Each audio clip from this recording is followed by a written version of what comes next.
Alright, okay, so next up we're going to have Sarah Atwell, but before that I'm going to do you a poem about how I'd like to be disposed of once I'm dead.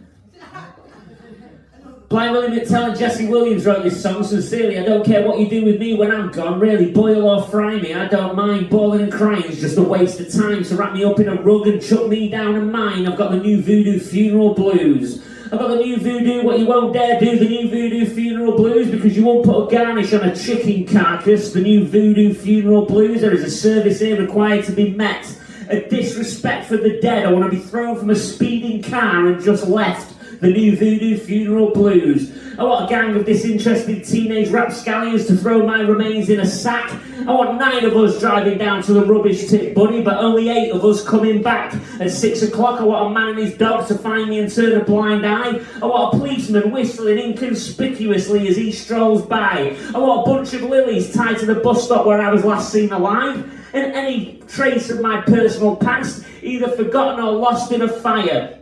And when they roll me out on the slab, I want them to stifle a laugh. I want my DNA to turn up in a Finder's lasagna. Bechamel sauce and pasta sheets. My toenails stuck in your fucking teeth. May I be excused from the table, please? I got the new Voodoo Funeral Blues. I don't want my picture on no stamp. Slap my photo on a cigarette packet, burn me up good like an oily rag, and then flick my ash into a special brew can. I want a chest freezer as my coffin and cling film as my burial clothes. I want you to taxiderm me in a wanking pose. I don't want to be sedated, not sure whether I'm alive or dead. Just hide me under Shannon Matthews' bed. I've got the new Voodoo Funeral Blues. Cheers, folks. So next up, in a bit, we're going to have Keith's brother, but next up we have Sarah Atwell, ladies and gentlemen.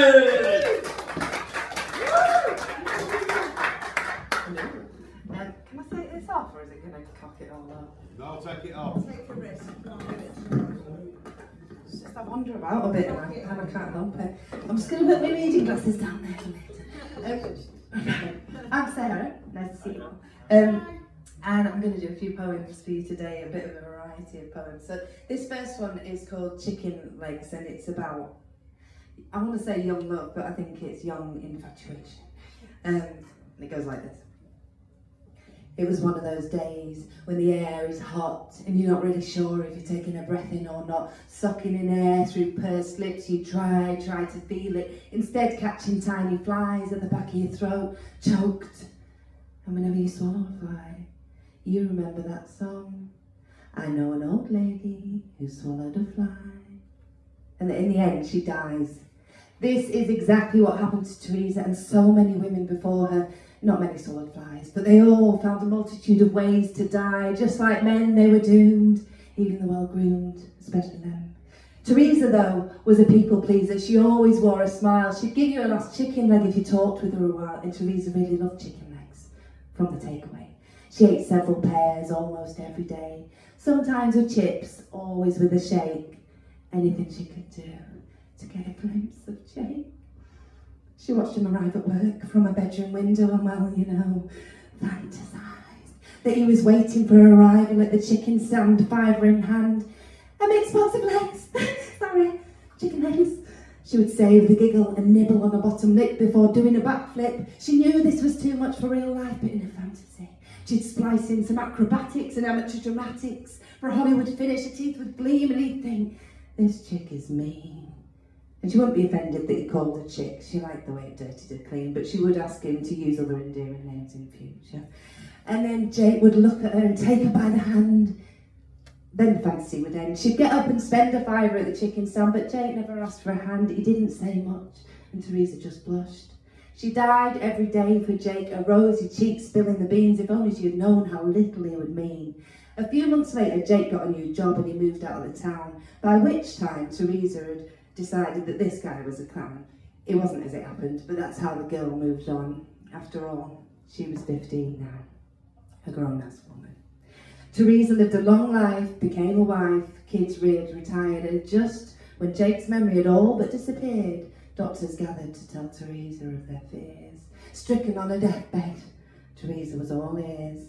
Then the doctor asked, have you eaten a lot of chicken over the years? Thank you. The next one I'm going to do for you, I was asked to do by a local artist called, well, she goes by the name of Emma Van Studio on Instagram, and it was, she asked a few poets to write a poem, and the line was just, it has to be about Manchester. So this one's called Manchester, and it goes like this. Vibrancy exuding, I'm going to get it actually because I've forgotten it. Bear with me. Just get it in front of me. I need reading glasses now, I've decided, because I'm squinting all the time. Bear with me. Vibrancy exuding from a backdrop of grey, dingy corners cultivating magnificence. The pitter-patter of rain, never far away. And the rain stops nothing. It starts with the trams, then the early risers, closely followed by the 9 till 5ers, the flexi bunch, those who branch, Mackie D's, families, coffee, commuters, tutors, builders, shop workers, teachers, preachers, artists, musicians, clinicians, the people. It started with the people, great minds, the doers, the havers, the have-nots, the thinkers and the tinkers. A jumble of hopelessness and hope, the dark, gloomy skies making sunny times shine twice as hard. And the people are just the same. A place where humble beginnings have meaning, where the grape grows through the damp cracks despite their heavy loads, the potholed roads, the rogues and toads that try to scupper the journey. The people are real. They'll say it like it is in Manchester. You can't go far wrong. And if you don't like it, you can fucking do one.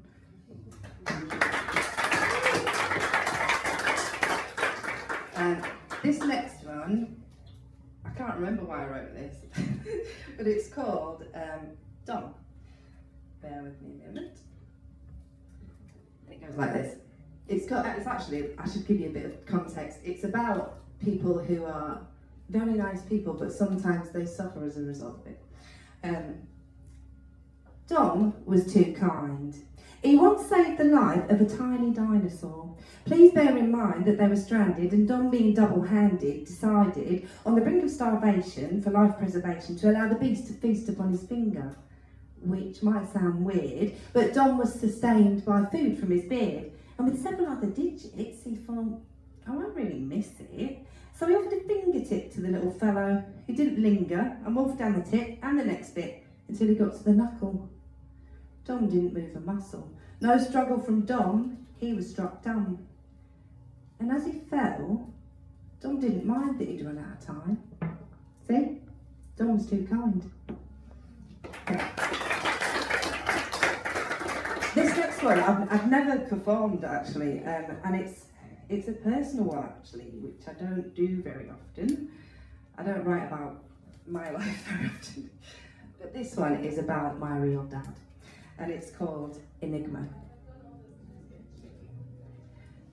You were an enigma to me when I was small.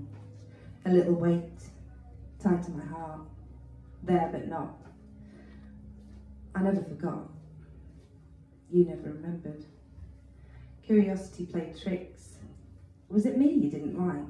Mum said you weren't bothered when I was born. That's dumb. Thanks, Mum. Sometimes I looked at the men I passed in town. Were they you? I didn't even know what you looked like. Like me? Photos later materialised, and there I was, in your eyes. It's always the eyes. I got yours. Maybe that's why you couldn't see me. When we met in my 20s, I had a dad already. A better one than you, a better one than most. And then you were there, a ghost, so grey and small. Hardly there at all. You were awkward, that's where I got it from. But funny and kind, ravaged by time and the life you chose. We spoke a handful of times on the phone. And though I didn't really know you, it was easy to talk. I enjoyed your humour and your quick wit. But that was it. That was all we had, Dad. And then you were really gone. Thank you.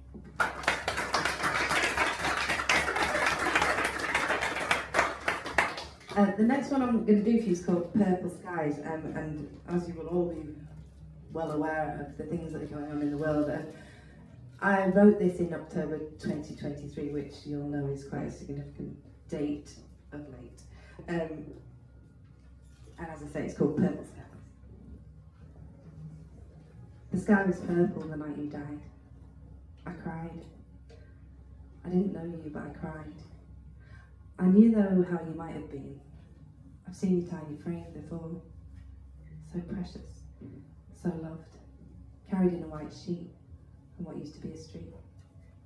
I didn't know your name, never heard your voice, but I've heard 1,000 like it, who thought they had a choice, a chance at life, a chance to be safe with family. Now the harrowing cries fall on deaf ears, even after all the years, all the lessons supposedly learned, still more, still this will to kill, this evil. All the many facets of you, gone, a family torn. I didn't know you. I know though how you might have been. I've seen your tiny frame before, so precious, so loved, carried in a white sheet on what used to be a street. The sky was purple the night you died. I cried. I didn't know you, but I cried. For you, for yours, for mine. I didn't know you, but I know what you might have been. Give him a chance.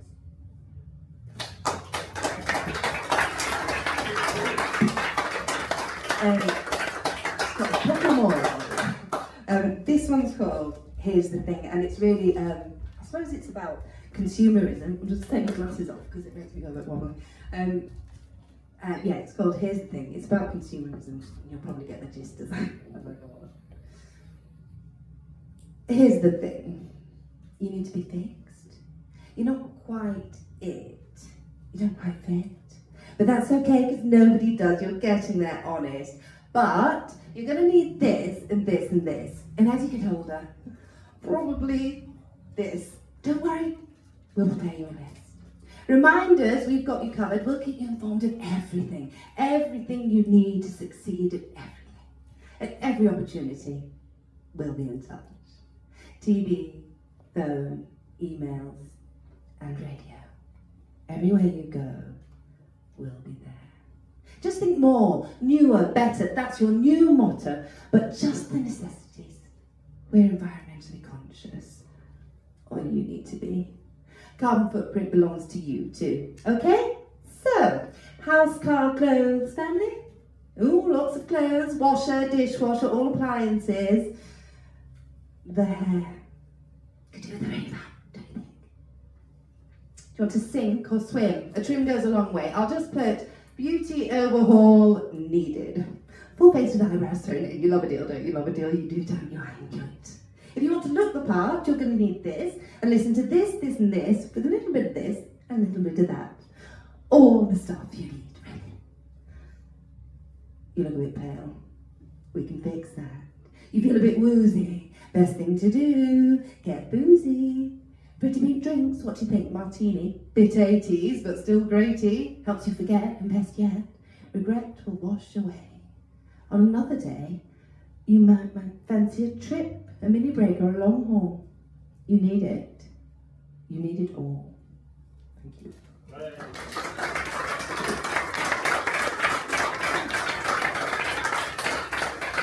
I've got two more for you. I need my glasses for one.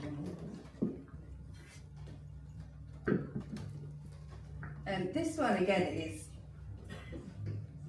well, to be honest, it's about Palestine and the plight of the Palestinian children. And I wrote it in June last year.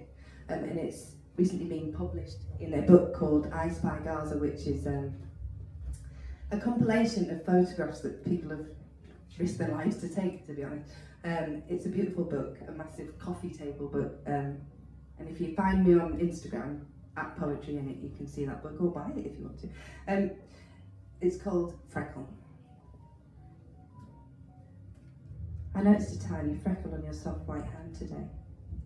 You lay next to me on the cosy bed, tired from Minecrafting, playing superheroes, eating ice cream. I hadn't noticed it before, the freckle.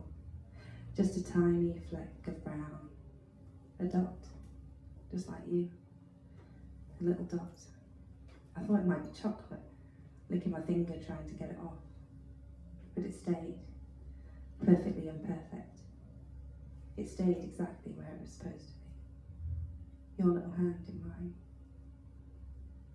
I thought of other mothers, searching for their children amongst the rubble, looking for a little hand, searching for that familiar freckle. Searching. You'll be pleased to know this is the last one. This one is called It's Grim Up North. And it goes like this. Welcome to North. As you make your way through this place called North, try to remember if you can. It's grim. And your chances of survival are slim. The North, where a spade is a spade and the women are feisty. Generalised stereotypes from the 90s, where the brews are free-flowing and the scones homemade, famous for shitty weather and getting low pay. These tags have long been attached to this land, and it's true, a northerner and pie go hand in hand. But understand, we've got what floats your boat. And yeah, we too have been working remote. We've got tellies and laptops and mobile phones, and some people here even call scones scones. We've got cities that bounce, creatively pulsing, seeping into our heritage like a rich gravy on soggy chips, music to shake hips and a constant itch, not just for a brew, but for progress too. We've got decades and tossers like everywhere else. We've got neighbours who'll help you put up a shelf. We've got hopes and fears like you were in, and yeah, sometimes it is quite grim. But isn't it everywhere, from time to time? The thing is up here, the gems you'll find. The northern people are part for it all. So next time you pass in, be sure to come. Thank you.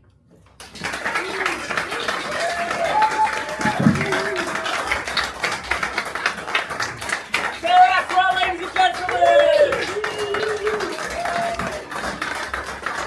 Buy the fucking book. Most of the poems that I do are about dying. So here's a poem about being alive. Bang goes life like a poke in the eye, isn't it nice to be alive? Bang goes life like a kick in the windpipe, isn't it nice to be alive? Because you're a sweaty, ugly, fucking disgusting, unbelievably bloody, lovely, stinking, wrinkling body and mind, and isn't it nice to be alive? Bang goes life like a fork of lightning, thunder fucking the ground. Bang goes life, and wasn't it frightening? We didn't even have a chance to write it all down, how it all started, and who farted, and nobody wants to be leaving the party with a goodie bag full of nasty surprises. But isn't it nice to be alive? Bang goes life, it's fucking relentless, it's colourful, it's fast and it's loud. Bang goes life, and it is not endless, and unfortunately there's only one way out, but it's Hollywood blood, you know, it's just ketchup, yeah, we've seen it in the film, so it doesn't upset us. So don't worry, mummy, I'm desensitised and I barely realise I'm alive. Moody and bad-tempered like a film noir detective, I slick back my devil's horns and walk amongst you undetected. Beelzebub, the people eater with a grinning mouthful of fangs, but don't think that I can just rewind time back to the moment that life went bang goes life like a punch in the mind. Isn't it shite to be alive? Bang goes life like a fist up the shite pipe, isn't it brilliant being alive? And to think, out of one spurt of 5 billion sperms, you were the fucker who got there first. Oh, pop goes life into an old sock belly wipe. It's a fucking miracle we survived. And it hurts. There are no words to describe the migraine that lasts eternal, so go forth and maybe try to not so quickly multiply, but the bang of life is sure satisfying. Life finds a way without even trying, and then it just dies. But during the meantime, isn't it nice to be alive? Cheers. So, we wanted to get a fella called Keith to do this gig, but we couldn't afford him. So here is the much more affordable Keith's brother, ladies and gentlemen. It's not that much more affordable. Can't put my bill in yet. So, alright, cheers. Hello everyone. My name's Mark, and I'm Keith's brother. And I'm going to read a story out. And it's one of the first things I ever wrote. And the reason I don't really read it out that often is I've got to do an accent in it. I'm not very good at it, so you have to bear with us. It's called Stars in Your Eyes. A giant figure with snow white hair peeking from under a novelty Stetson stands prodding at my arm. I peel my head from the table to look round for a punchline, and there isn't one. Alcohol is seeping from my every pore, and I'm sure he could smell it too. I must have fell asleep, I tell him. My mates are all round here somewhere. Slot machines hummed all around like early morning birdsong. There were 4 of us, originally staying at the Debbie Reynolds Hotel, and this definitely wasn't it. The others were nowhere to be seen. All the Vegas casinos had a theme, but I couldn't see one here. Not with the giant cowboy stood over me. Your mates? You must be from England. He instantly picked up on the strange accent. I'd gotten bored of explaining why I was in the US. The accent wasn't a novelty back in LA. But as soon as we ventured east of Pasadena, we always got asked the same question, with people wanting to know who we were and why we were there. Endless laughs could be had, giving stupid answers to the English question, as curious Americans were sent up, blissfully unaware of the joke at their expense. I'd announced myself as Matthew Kelly, Viv Anderson and Bruce Forsyth to random strangers before now, and as a group, we'd once passed ourselves off as the legendary Bucks Fizz on a greatest hits tour of the USA. I asked him the time, and after an explanation about why there were no clocks in any of the Las Vegas casinos, of which I was already well aware, he divulged that it was approaching 8:30 on a Sunday morning, meaning I had a full 12 hours unaccounted for.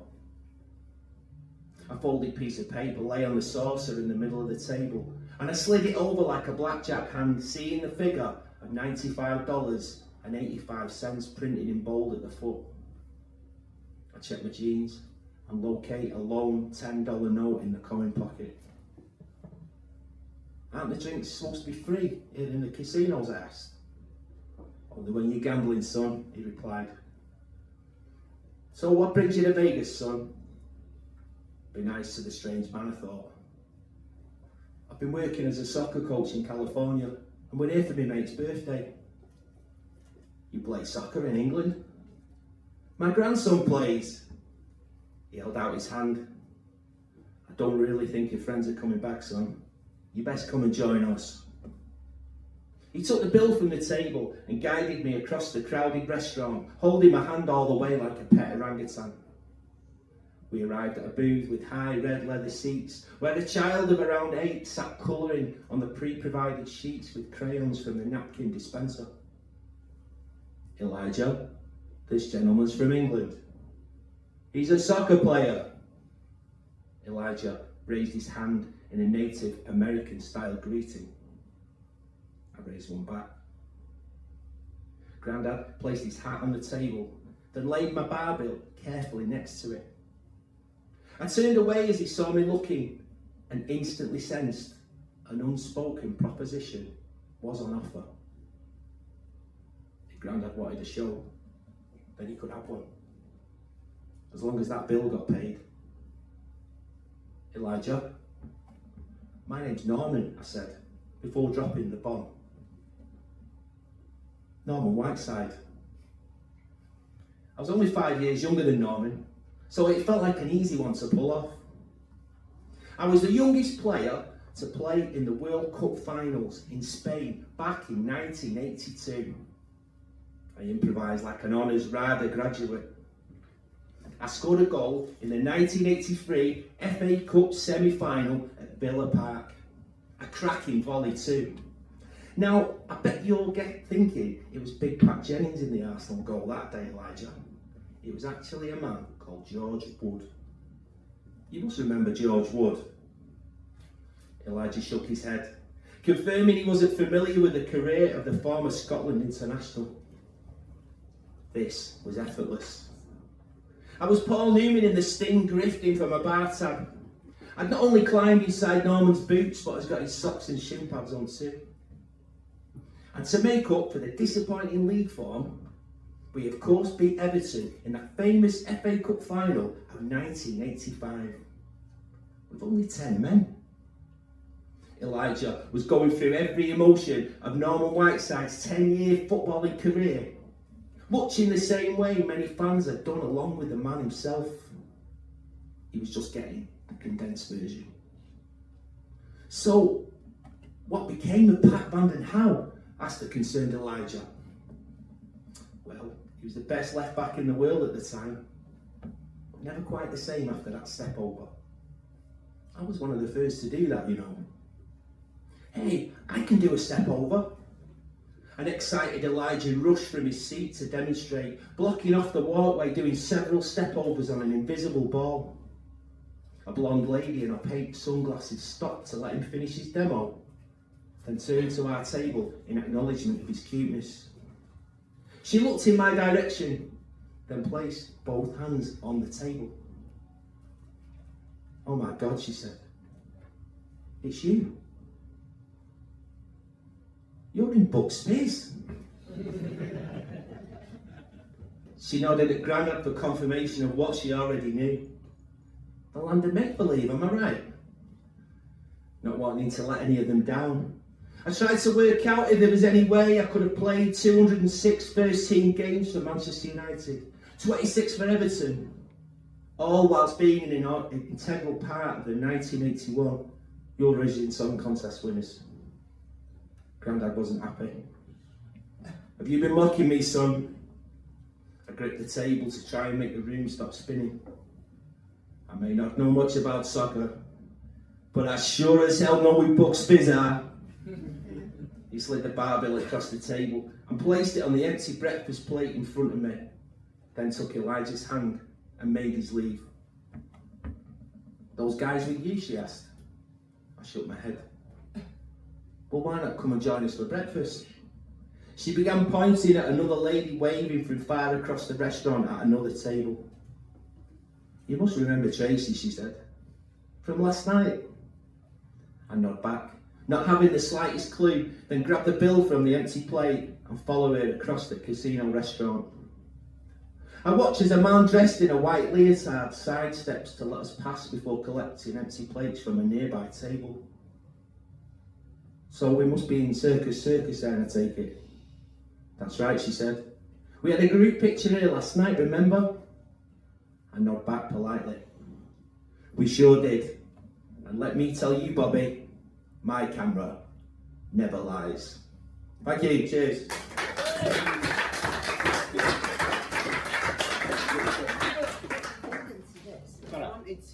Do you want to give it a go?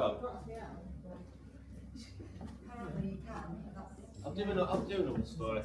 Alright, so a few old references there, if you want. So you have to be over a certain age to get some of them. Right, I'm going to do another story for call it a day. So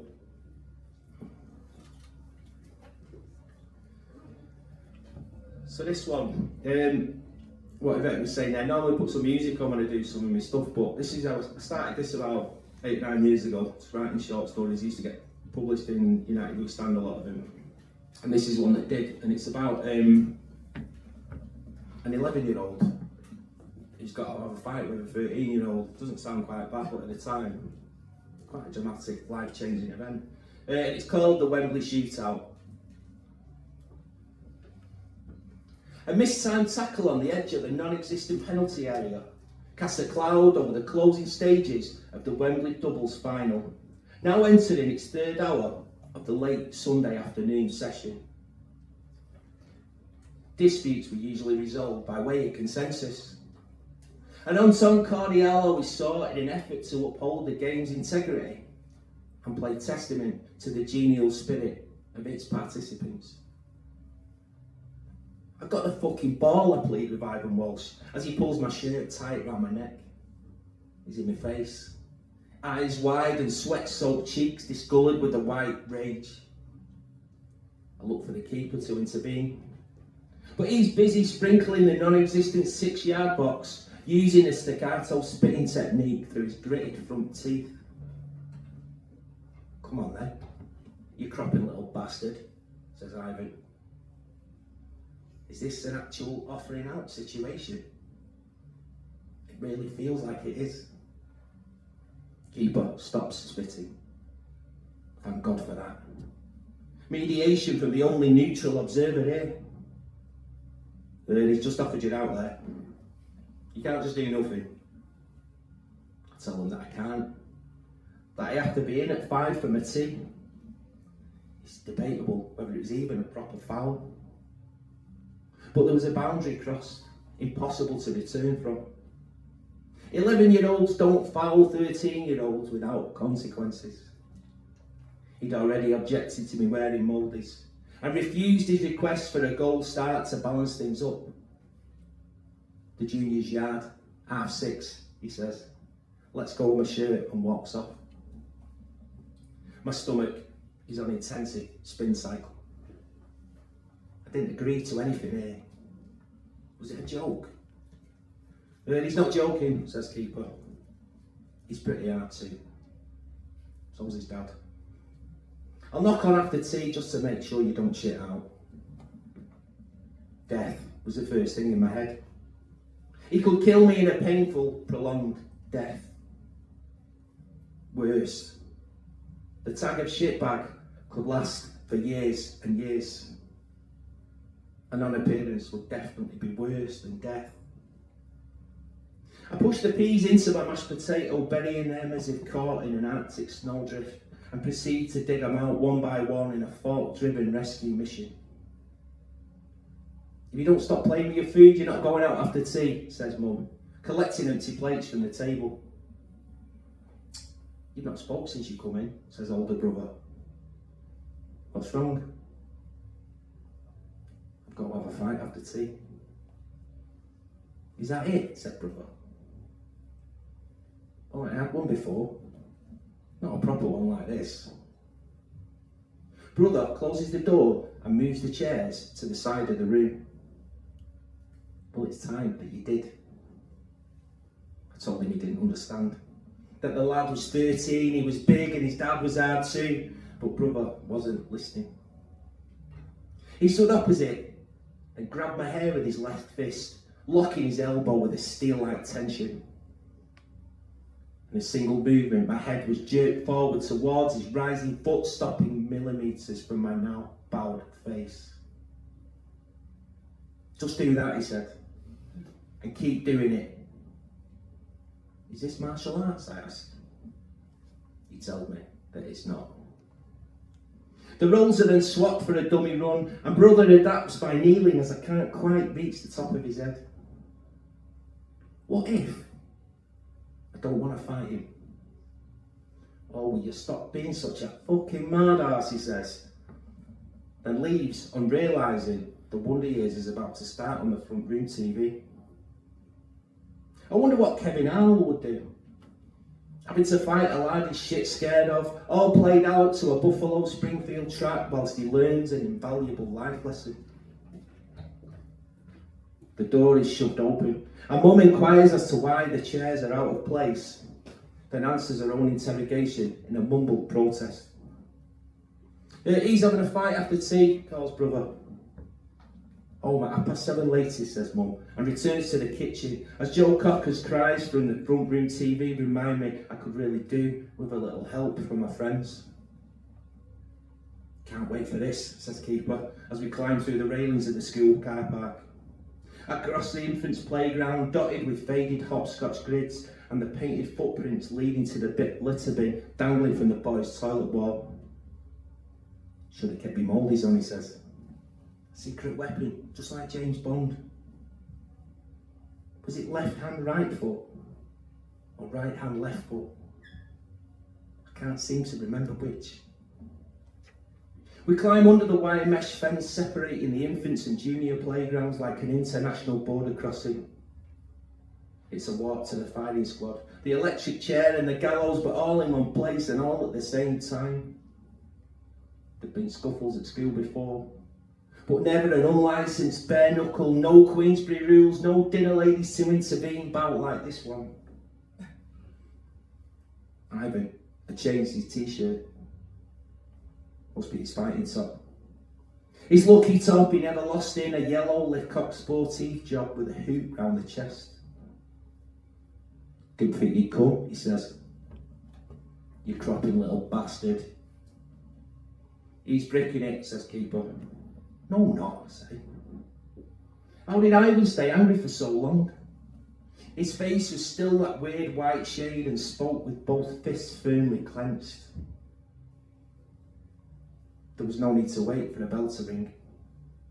No seconds out announcement, a firm, hard crack to the cheek told me that we'd started. My eyes start to leak as the aftershock fights to escape my frozen frame, releasing itself in a high-pitched ear fuzz and dousing the inside of my mouth in a metallic tang. Your lips bleeding, says Keeper. Have you had enough, says Ivan, and comes closer to inspect the inflicted damage. I said, have you had... It was left hand, right foot. I remembered. Arm in full lock position. 3 full kicks. Then I lose count. I think of James Bond. If he'd ever cried whilst battling a North Korean assassin. I guess they hadn't. But I do. Furious, glorious tears. Ivan falls to his knees, and only then I let him go. Both nostrils are bleeding far down into his mouth as he tries to quell the stream on his top. Not such a lucky shirt tonight then, Mr. Lecoq Sportif. I see both lips quivering as he rises from the floor, those stone-white cheeks now flushing into pink. Once this got out, he'd be finished. Battered by a kid 2 years younger than him, and all with a corroborating witness present too. What about his dad? He's supposed to have punched a bus driver once. No one ever knew why. Either would have brought shame on the family. Retribution would be coming directly my way in a twisted cycle of revenge. Fireworks shot into the garden. Silent phone calls in the middle of the night. It could go on for years. The disgrace would dictate that no less would do. I'm feeling dizzy, I say, raising a hand to my cheek. My face is going all numb. You mean you can't carry on? Says Keeper. Ivan stops dabbing the blood from his face. You mean you've had enough? I nod in silent confirmation. So, don't ever crop me again, right? Or the same thing will happen, right? I nod again as he stretches his blood-splattered shirt back to his face, before turning away to crawl under the wire fence of the juniors' playground, before disappearing out of sight. It's a performance even Kevin Arnold would have been proud of. I watch Keeper. He's shadow boxing his reflection in the window of the second-year corridor, still wearing his goalie gloves. There's no corroborating witnesses present now. Not a dinner lady for miles. Why are you staring at me like that, he says, and takes small steps backwards towards the fence. Oh, it'd be quick. He wouldn't even see it coming. It's not my fault, he says. You quit, you lose, that's the rule. Oh, he's getting it all right. But not today. The adrenaline melts to an opiate haze, and I watch as the breeze unravels a nest of blonde hair from my fingers, sending it tumbling into the evening shadows. Today, losing doesn't taste that bad. Thank you. Cheers, everyone.